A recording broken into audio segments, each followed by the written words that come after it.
Hello everyone and welcome back to the Racing Riders Podcast. I'm your host Kelly Crandall. As always, this post-Easter pre-Texas episode of the Racing Riders Podcast. I hope everyone had a nice off weekend, and now we're going to go and do some crazy stuff at Texas Motor Speedway this weekend and get back to racing. I'm excited for it. I'm sure you guys all are too. But this episode is not going to be about Texas. It's not even going to be about Easter or Martinsville. It's going to be about social media. It's going to be about life in the Wood Brothers racing family. And it's going to be just funny. I hope you all get a kick out of it because I surely did recording it with Jon Wood. Jon Wood runs the Wood Brothers Racing Twitter page. He also has his own page, his own Facebook, and it is probably one of the funniest pages that I follow on social media. I really enjoy following him. This conversation was recorded the Monday of Martinsville after we got snowed out on Sunday. We recorded this in the 21 hauler at Martinsville as the truck race was going on, so you're going to hear some background noise between the truck race and the engineers and the crew getting ready for the STP 500, so just bear in mind and when you hear the background noise, but I really don't think it's that bad. As I was editing it, I said, that came out a lot better than I thought. So in this episode, what you're going to hear Jon talk about just the crazy things that have been going on in his life lately, which include some illnesses, having to jog to the store from the airport in California to get some milk. You're going to hear about social media differences between working with Ryan Blaney last year and the Wood Brothers' new driver, Paul Menard, this year.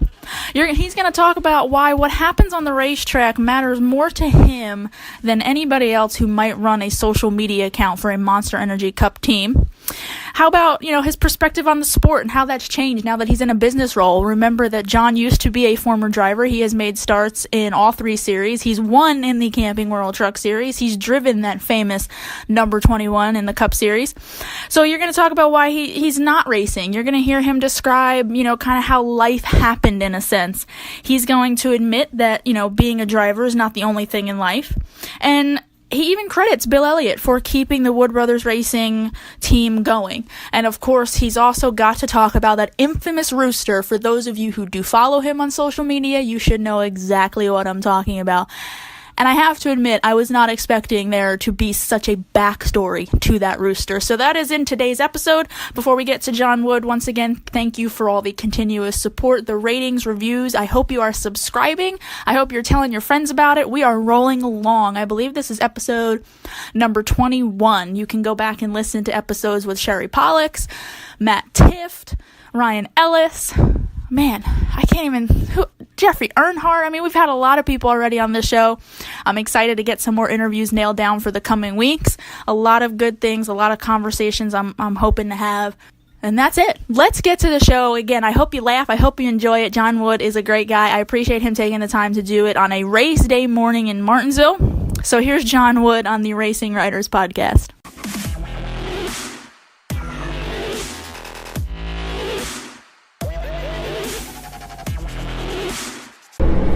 So how are things going? How is this weekend unfolding for you? How have you been doing? How's things going?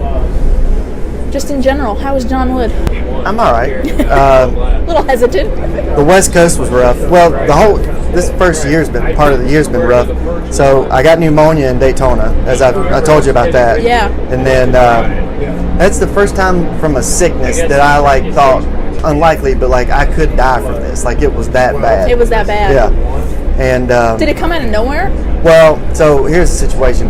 I do this streak running thing. It's like a streak running club where you have to run at least a mile every day, and you get no free passes. You got to run a mile. It doesn't matter what you're doing. So sometimes we've been traveling, and I'll realize at 10 o'clock at night I still got to run my mile. Mm-hmm. Well, in this deal, so we're all in Daytona. My mom, my dad. It's 8 of us in a condo down there, and my mom gets the flu right as soon as we all get there.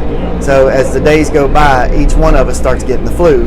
Oh. We all had a flu shot, so it really wasn't bad, but for me, I got it. It was really mild, but I kept running, and that's what made it progress into pneumonia. So yeah. And then of course I kept running even though I had it, and it was bad. So anyway, we got done with that, and then we had the West Coast West Coast swing. My kids went out there for that, and that was kind of a pain in the ass. Did you stay out there, or did you go back and forth? We stayed. We went out for Phoenix and then stayed through to Fontana. Okay. Yeah, and so like the highlight of that trip was, so we fly on Champion Air, and after the race is over, my mom had taken both my kids to the airport, and it's a mad scramble to get on the plane and all this stuff. So all our luggage is on, and we're like just sitting down, and I said, hey, did you get Bailey's milk? Because Bailey's like, it's my other son, and he's not even 2 yet, and he has to have a bottle on the plane, or else it just won't work. So my mom's like, no, I forgot it. So I don't have a rental car now. There's nobody, no stores or anything in the airport, no milk anywhere. I had to run on foot 2 miles to a gas station, got the milk. And in California, I don't know if you know, but you can't get plastic bags. You have to pay for a bag. So like I bought all my milk, and I'm waiting on the guy to put it in a bag, and he's like, all right, have a good one. And I'm looking at him like, can I get a bag? He goes, oh, well, you got to buy it. Okay, I'll buy the bag. So it's 10 cents for a bag, plastic bag. And I'm running back, and my dad starts texting me, where are you at, where are you at, where are you at? And it got me thinking that they're waiting on me. So I'm writing back, like texting him, and next thing I know, I'm getting up off the side of the road. I tripped. I don't know what I tripped over. All my milk strode all over the side of the road, bleeding, phones busted. It's a horrible, horrible deal. Has this weekend been far less eventful for you here in Huntsville? Nothing so far. Me personally.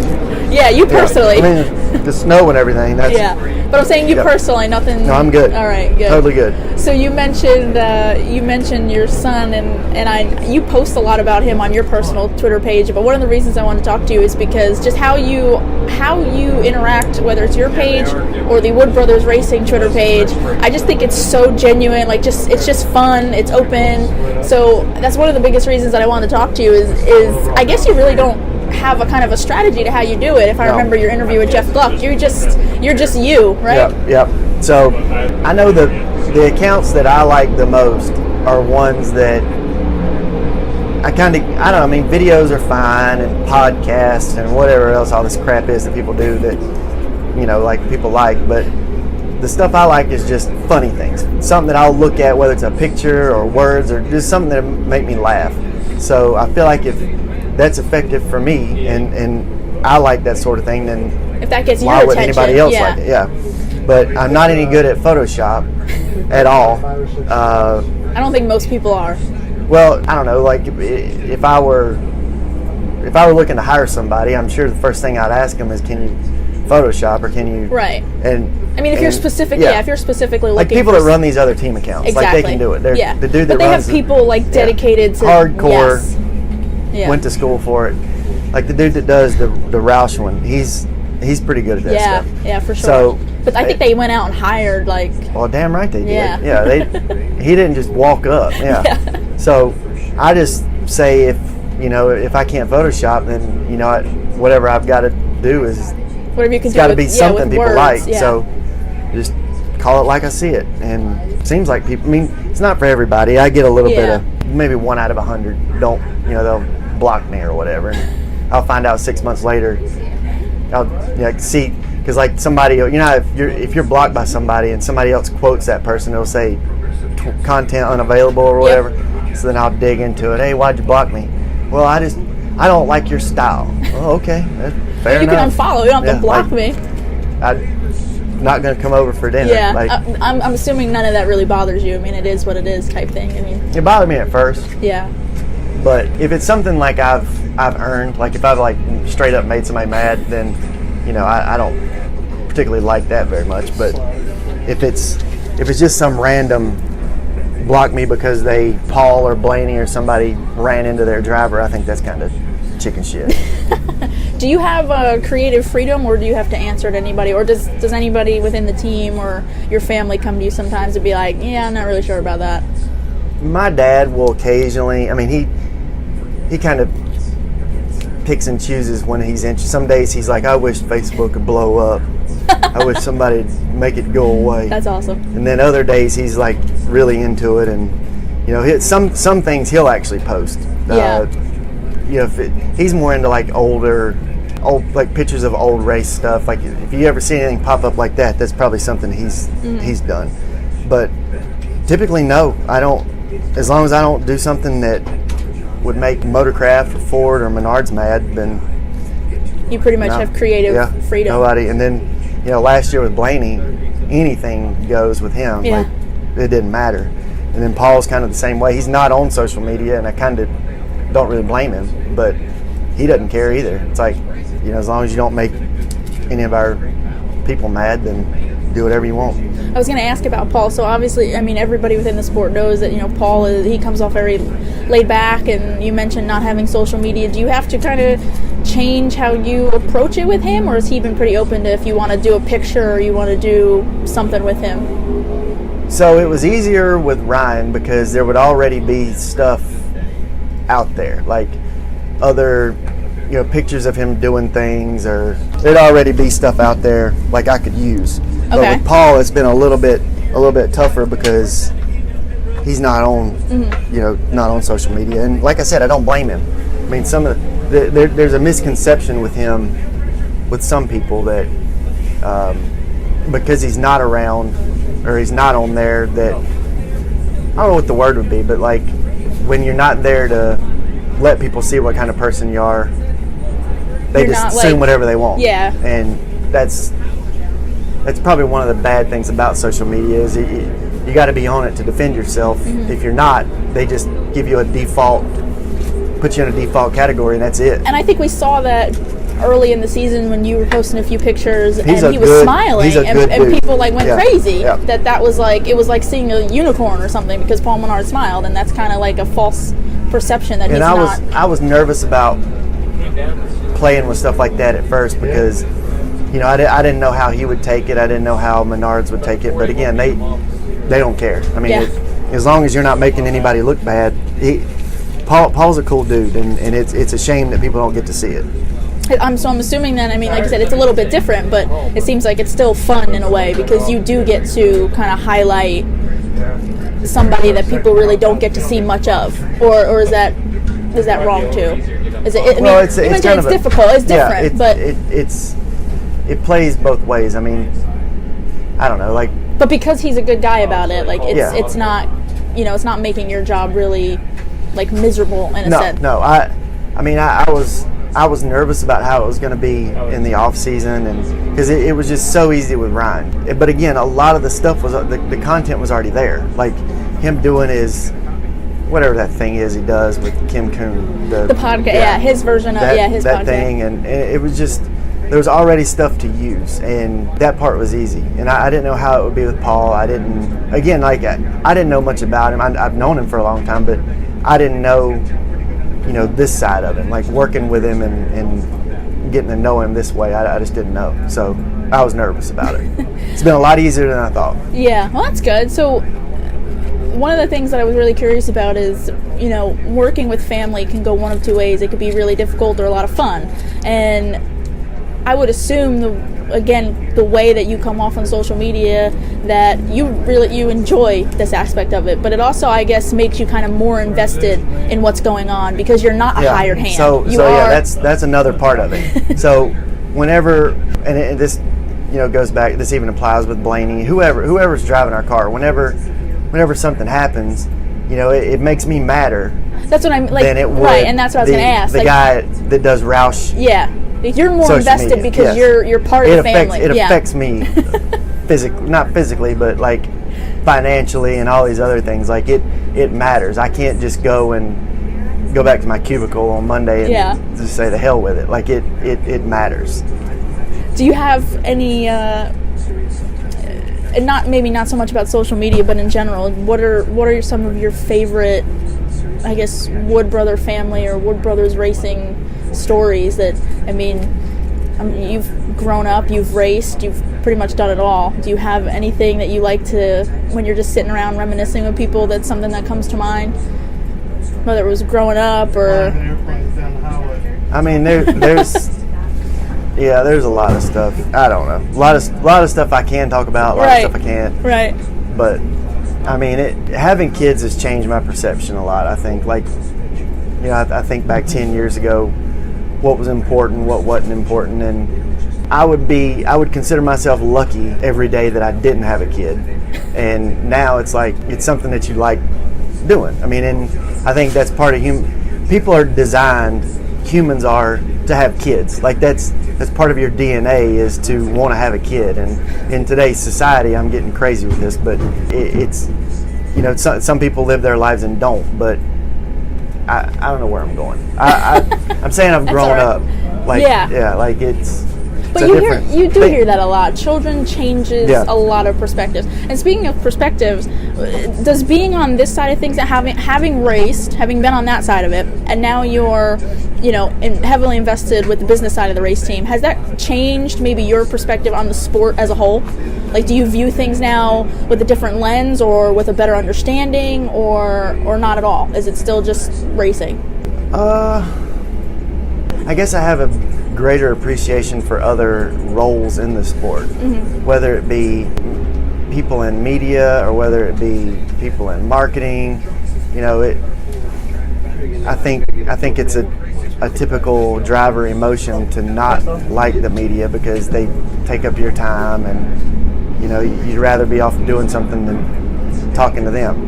And I'm saying that as honestly as I can say it. And having been in both roles, I now see that without one, you can't have the other. And you know, it's a job. Everybody's got their role to play, and everyone is just as equally important as the other. I think a lot of people, I know I put too much emphasis on being a driver and thinking that was the only thing that was important in life, and it's not. It's just a small piece of it. And there are so many other people that do so much more. Now, yeah, being a driver at this level does take a lot of time and effort and work, but there are a lot of people that have it a lot worse, that get a lot less credit and deserve a lot more than they get. What was it like making the transition from coming out of a race car, a race truck, to taking on more of a business and personal side of being in the company? The way that our race team works, it's mainly everything, all the decisions, everything about it. My dad and his brother were like, I don't know if I'd call it a monarchy or whatever. I don't know what the word for it would be. Micromanaging, maybe. That they did everything. And it was really tough at first, coming out of that driver role, to find a spot where you felt meaningful and felt like you were doing something, because they've run the team for 20, 30 years now, and it was just them. So it's been kind of hard to do that, but slowly, and you know, as time's gone by, there's just been a little bit more here and a little bit more there, and now the three of us, me, my sister, and Kevin, that's Kevin right there, that's Lynn's son, we're now shareholders in the company, so we have a little bit more say, a little bit more of a role to play, but it hadn't been easy. Yeah. So, just for those who are going to listen to this and don't know, how would you explain why? Because again, you came from you did race, and I'm assuming the goal was, like you said, growing up, you always thought that being a race car driver was the main thing. But for those who are going to listen and don't know, how would you explain why you're not racing and now you're doing this? Life happened. Yeah, I mean it's I don't really know. I look back and I look at the circumstances that happened. I'll give you one for instance. So I was in 2006 or 7. Let's call it 2007. So back then we used to have like a partnership, I guess you could call it, with JTG, and that didn't really pan out. So we'd gone back to our own deal, and the cars weren't very good. We weren't making races, and I don't really speak for myself so much as it was Ken Schrader that was driving at the time. And NASCAR had just come out with a top 35 points rule, where if you're in the top 35, you're guaranteed in. And the way that year panned out, the first 3 races that set the stage for that season, Schrader had like 3 wrecks out of 3 or something. And then my first race, which would have counted toward that first couple, I think I finished like 25th or something. That was my first Cup race. And so we're buried deep in the points, just outside the top 35. Cars aren't fast enough to make it on speed. So as each week would go by, we're missing races and getting even further and further behind and further away from being back in the top 35. So I had this idea to take my races, because my next race coming up was the 600. And I told my dad, why don't you call Bill Elliott? Bill wasn't driving at the time, and see if he wants to do it. He had a past champion provisional. You know, he would be guaranteed in. So, okay, and sure enough, Bill did it. One thing leads to another, and what was supposed to be just a 1 or 2 race thing ended up being 4 years worth. So we needed Bill, and Bill was instrumental in keeping the team afloat, because we wouldn't have made races without him. Mm-hmm. And so then you have that, and then we lost the Air Force sponsorship. It was during the financial, whatever you call it, when people are losing jobs. So, you know, we're cutting back on some of our racing schedule, and it was just a series of unfortunate events. And that's just, I didn't want to drive a start and park car. I didn't want to, that wasn't an option. So it was step back and learn this side of the team. Mm-hmm. And luckily there was a spot there. You know, I did have that to fall back on, but it's just how it went down. Mm-hmm. One of the things that always makes me laugh is in your Twitter profile, and the reason I ask that is because in your Twitter profile you describe yourself as a washed-up driver. Is that more I just say a it so snark? Nobody else has to. If I beat them to it, then I was going to say, win. is that just being snarky, or do you know? I don't know. I mean, how else do you say it? Yeah. I didn't retire. How do you look back on that? I didn't sell diecast in a retirement year or something. I just quit. Yeah. So I mean, that's, I don't know. I mean, again, it's not something I'm ashamed of. Right. Not one bit. So you can have fun with it then. Yeah. Okay. Because I get a kick out of it, and I wanted to ask that because nobody really. I don't think anybody pays attention to that. Twitter profiles. I'm one of those quirky ones that I love reading how people describe themselves, just because from. Then again, you do bring up a good point, because that is an indicator on whether or not somebody's worth following. Because you can kind of get a snapshot of if they're funny or dull. How do they describe themselves? Do they take themselves too seriously?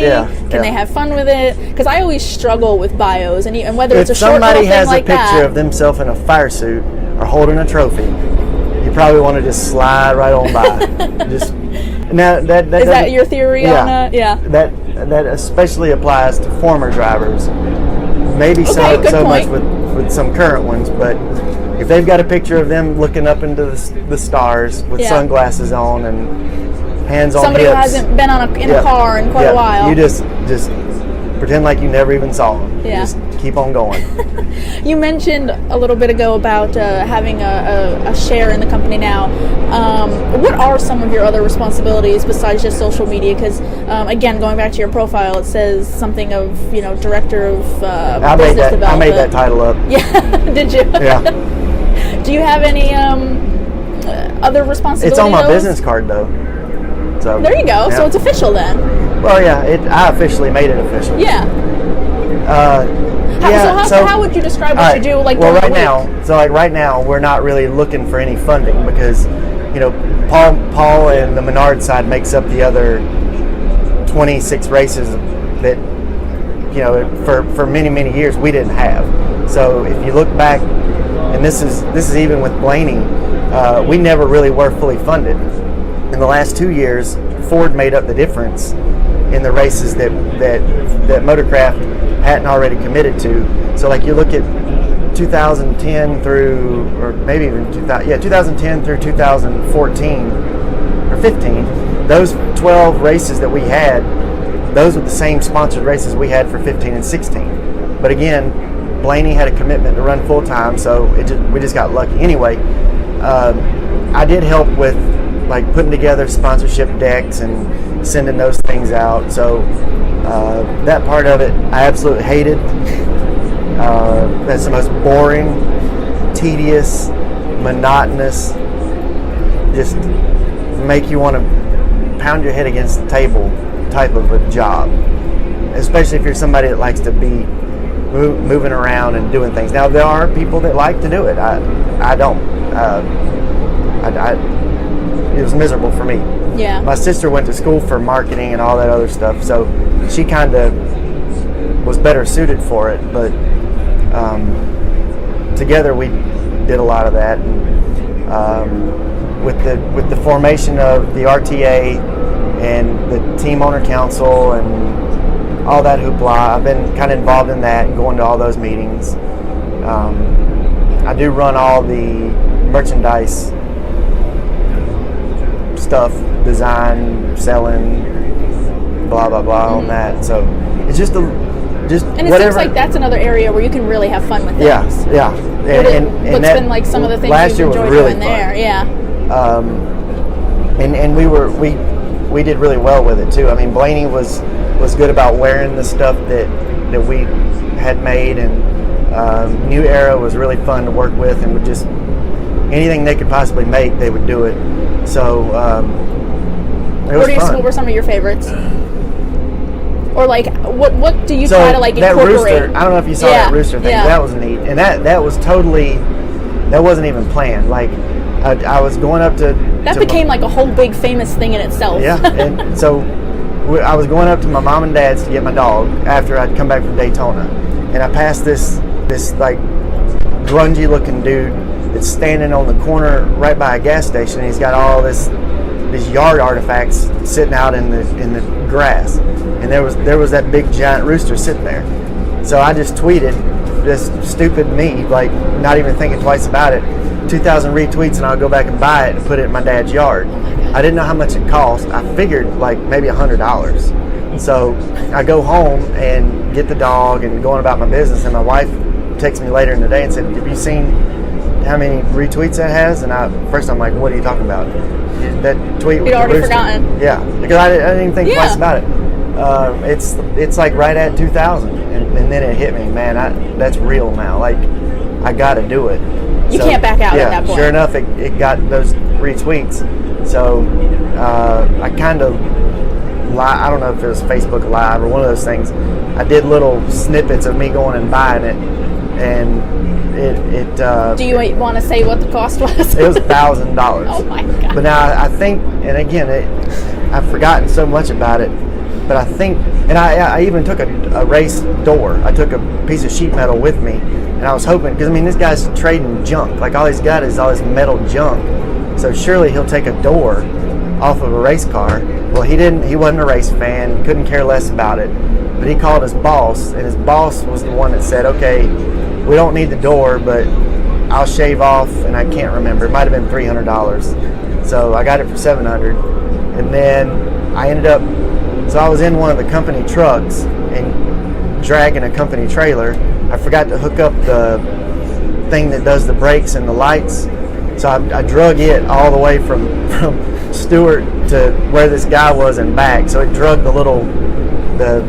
that thing you plug in, it drug it completely off of it. It was just wires hanging by the time I got back. Oh my God. So my dad was pretty mad about that. But anyway, so I got it and then put it up in his yard.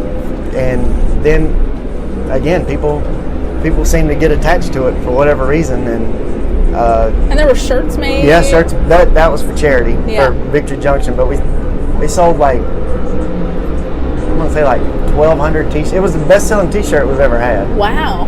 And we made just like something that started innocently enough.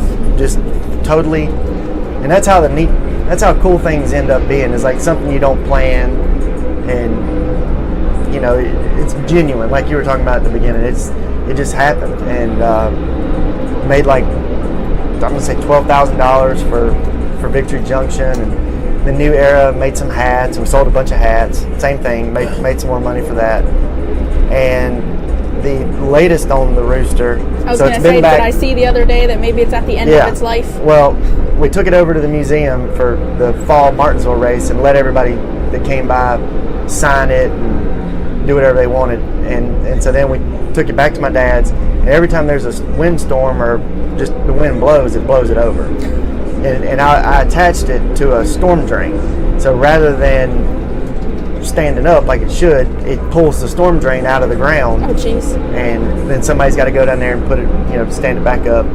People that ride by, they'll throw things at it.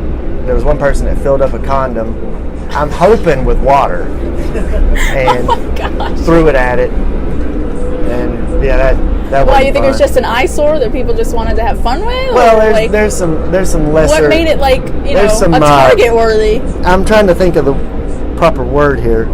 Some less desirables maybe that live at the end of our road. Okay, all right. Like down. I mean that makes sense. So my grandpa lives at the start of the road, and then my dad's sister and her husband live in the next house, and Kevin and his mom and dad live in the next house, and then we live in the last house. And then if you keep on going, that's where the less desirables live. Okay. Way there's some good people there too, but but we've all had our experiences. Yeah, everybody's got somebody on that road. Yeah, there's always the bad apples. Complains. So I'll wrap it up with this. I'll let everybody get back to work here. Is there anything that you have up your sleeve for this year in terms of maybe something you really want to do with social media, or again, does it go back to let things unfold naturally? The things that were good, that worked out well, were not planned, and they just happened. And you can't. Some people can, but I can't plan out some kind of campaign or some project that ends up, I don't want to call it viral, but that is interesting and people latch onto. It just has to happen, and so that's kind of how I approach it. Just make sure I don't make anybody mad, and whatever happens. I have fun with it anyway. I like doing it. I do. Yeah. I guess I would end with this then. Did you ever imagine this? Like, did you ever imagine having such a reach and such a, a career, or just ever imagine this being? Well, me doing this was kind of fell into it, right? Yeah, ironic isn't the word. I don't know what the word for it is. Like, unlikely. So my sister had been doing the Twitter account and the Facebook account for a couple of years, I believe, and this was in 2012. I didn't even have a Twitter account or Facebook. I refused to have it, like, totally against it. Don't even ask me. I'm not doing it. Just like Paul. Like, forget it. And she had to go to a bachelorette party or something, I think. It was Talladega weekend. And so she goes to the bachelorette party, and I didn't have a choice but to do the Twitter account, because somebody had to do it. Yeah. So she gave me a crash course like 2 days before the race. Here's what you do, blah, blah, blah, blah, blah. And then I did it, and I kind of liked it. So then I made a Twitter account for myself, and then I got a Facebook account.